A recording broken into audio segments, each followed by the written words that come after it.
welcome back to the All Purpose Pod for an all purpose life, wherever you are today.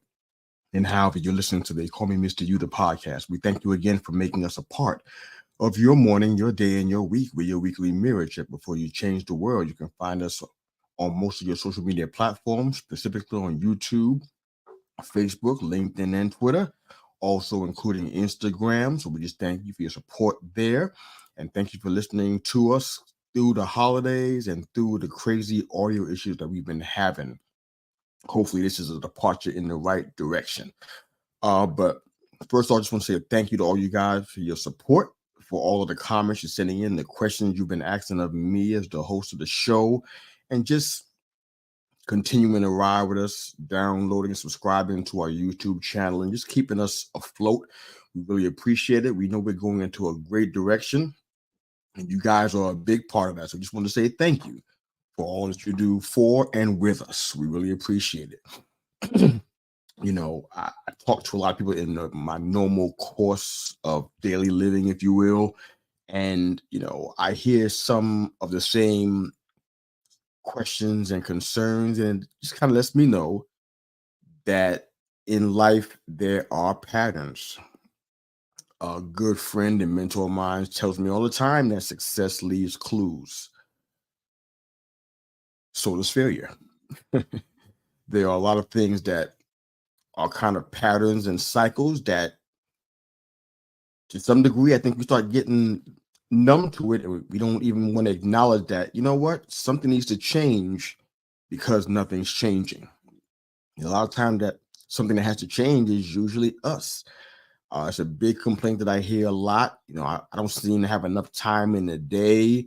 If a fantastic opportunity came to your doorstep, more than likely you would tally up all the time and the way you've been spending it to determine whether you would embrace and engage in said opportunity or not. You'll be looking at what kind of time you have based on what's on your calendar, based on what you give your time and commitments and focus to.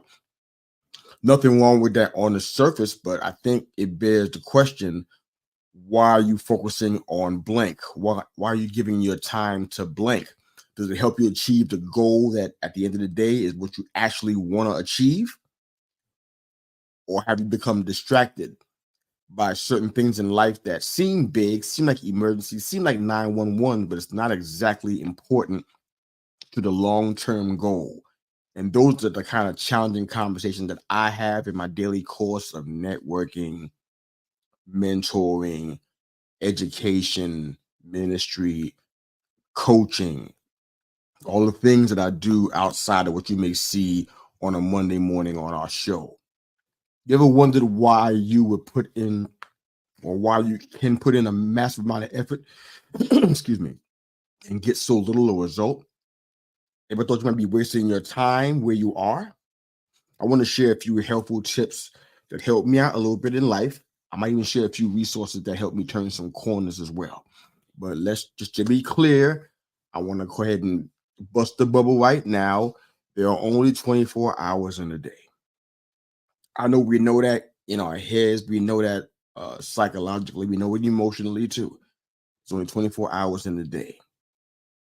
The idea that we want to have more than that is a little bit weird. And I was in that weird company because I used to think about the same thing. Only if I had more time, what I could accomplish. Do you know how many people, and you probably couldn't find a way to even tally this, you know how many people, inventors, philosophers, business persons, entrepreneurs, you name it, just even family men, you know how many people of that ilk would love to have more time? They've gone on, they've passed away, they've died, and they wish they had more time. But my question is it a need for more time? Is that really valid? Or is it the way that we use the time that we actually have? I think that's something for us to think about from a personal standpoint. Or if you have any thoughts or questions, of course, you can definitely jump in and share those here with us. And I'll try to answer those as quick and efficiently as I can. I mean, I meet people who have questions and thoughts like this. They decree, if I had more time, oh, that'd be a great opportunity. I would love to do that. If I had more time, yes, that dream I had since I was little, it'd be a great time to do it, but I don't have enough time. People want to take externals and then try to add it to the internals, if you will, but they won't change or adjust anything. They become what I call an accumulator. They sit in places they think will be to their advantage. They won't or simply can't afford to add anything to their environment because they haven't developed enough resources to reciprocate. So they just kind of sit and soak and add, looking for the next big thing that might elevate them. It may not take them to their goal or their dream. They just want to add, consume, accumulate, and there's never any changes. One of the things that I think I even discussed with my wife last night, we're talking about it. All the people who are in some kind of great entertainment media industry, they have all these big followings, they have all these big organizations and big companies, and there's nothing wrong with that. That's their success goal. But the change in character, the adjustments needed from a personal standpoint, a lot of times people don't make them. They bypass that stuff for the sake of busyness. They bypass that stuff because of their calendar, of their commitments to other people they said yes to when they probably should not have. And before you know it, they're doing things and then they're so in the process of doing, they're not even being anymore. They're just doing stuff. A good buddy of mine loves to say it, sometimes a lot, but he says luck is for losers. And I really feel like that's really true because the things that we set forth to accomplish, we can't rely on luck to accomplish those things. We can't rely on just our own good fortune to accomplish those things. It takes effort, it takes work, it takes commitment to excellence, it takes commitment to self-discipline. I don't care who you are. You can think about it in terms of architecture or just in life. If you want to build something, you can't build it on the foundation of a shaky character. It's going to fall down, usually in a big way, right before the eyes of everybody in the world through media and arts and entertainment. Just one example, but you can't avoid it. You can't avoid having a strong character. You can't avoid having integrity. I know people who, if they saw me in the street, they were ducking and hide. They were hiding in the produce aisle because they made a commitment to me that they didn't honor. And to this day, it could be weeks, months later. Sometimes, even in some cases, believe it or not, even years later, they'd never come to me and reconcile the fact that, you know what, I told you I was going to do something, I didn't do it. So rather than deal with that, they hide, they duck, they try to conceal themselves so they don't have to deal with the hard reality that, you know what, you didn't honor your word. It's okay that you made a mistake, but don't compound it by trying to hide and not being honest. Some of the most hardest working people that I know, they're big on personal development. It's one of the biggest things that they care about. It's bigger than their business. It's bigger than their products. It's bigger than their approach to sales. It's bigger than their marketing campaigns. They care about personal development above everything else because they know that if anything changes in their business, their personal development is the one thing they cannot afford to allow to change. I'm going to say that again for those in the back who might have missed that.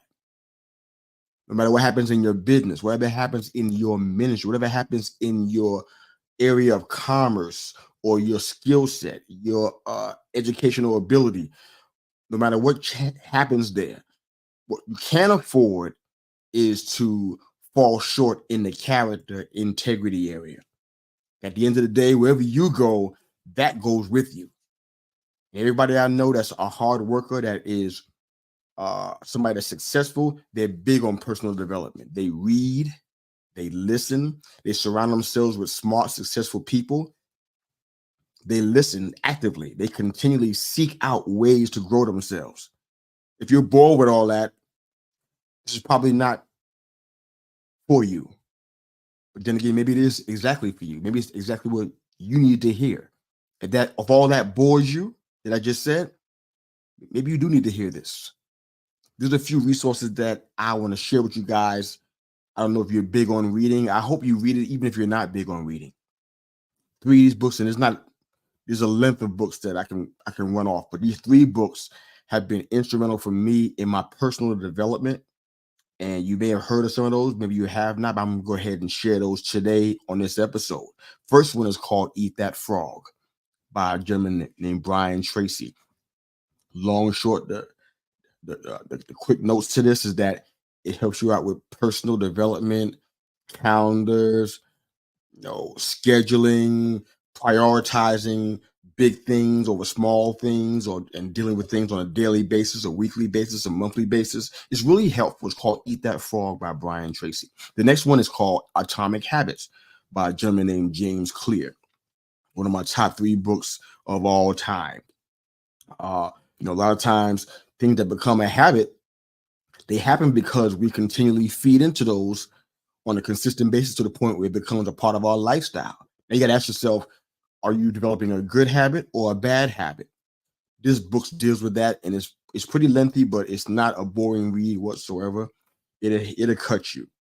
It'll help you see some things from a different standpoint. And I think we all need a book like this. So Atomic Habits by James Clear is the second one.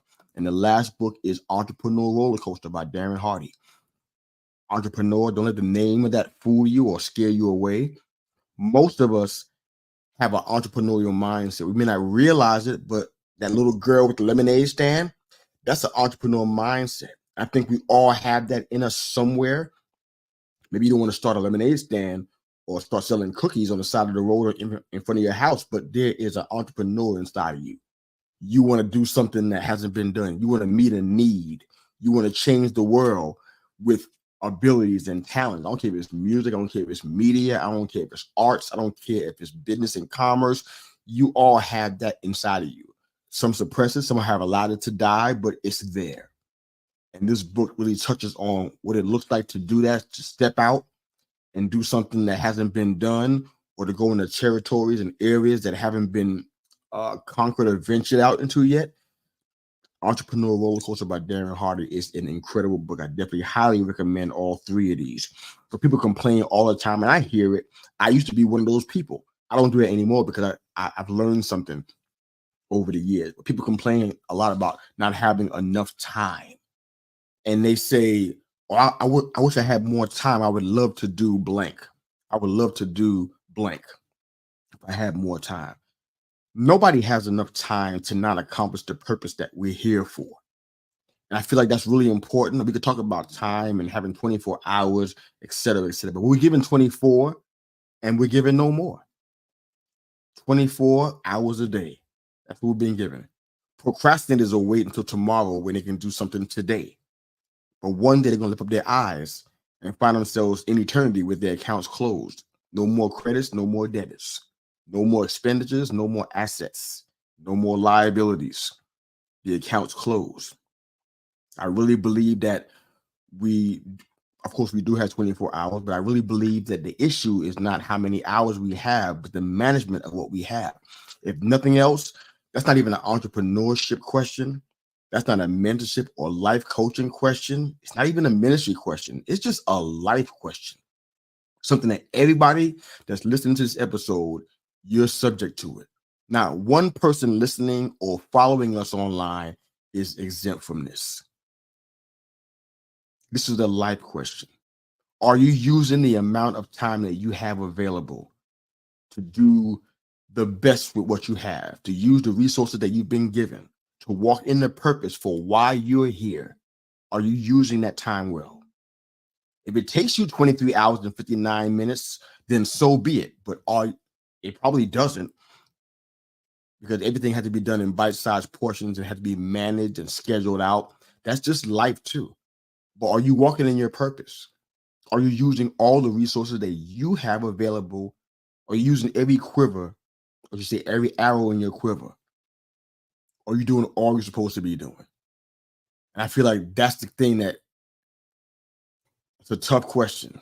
I believe today is the very best day to do your best. I don't know how this is hitting you, but today is the very best day to do your best. You only have 24 hours. I strongly suggest you seek purpose during this time. You develop yourself and you walk out that dream that's inside of you. Don't die. Don't let it quit. Don't be distracted. Take a big broom and sweep it through your life. And anything that doesn't stick, anything that does not matter, anything that's not relevant, even if it's an obligation you made out of your mouth that you should not have, unhitch yourself from any wagon that doesn't line up. That's not heading in a direction that you know you're supposed to be going. Clean house, baby. That's people, stuff, ideas, dreams, voices that spoke to you from the past, telling you what you can and can't do. You got 24 hours in the day. Don't waste it on junk. Wherever you are today and however you listen to They Call Me Mr. You, the podcast. Thank you once again for making us a part of your morning, your day, and your week. We're your weekly mirror check before you go change the world. Thank you again for joining us so much. Hope you have a great day. Please share your comments and thoughts on our show, on our social media platform. We would love to hear from you. Have a great day. Happy New Year again. Coach out.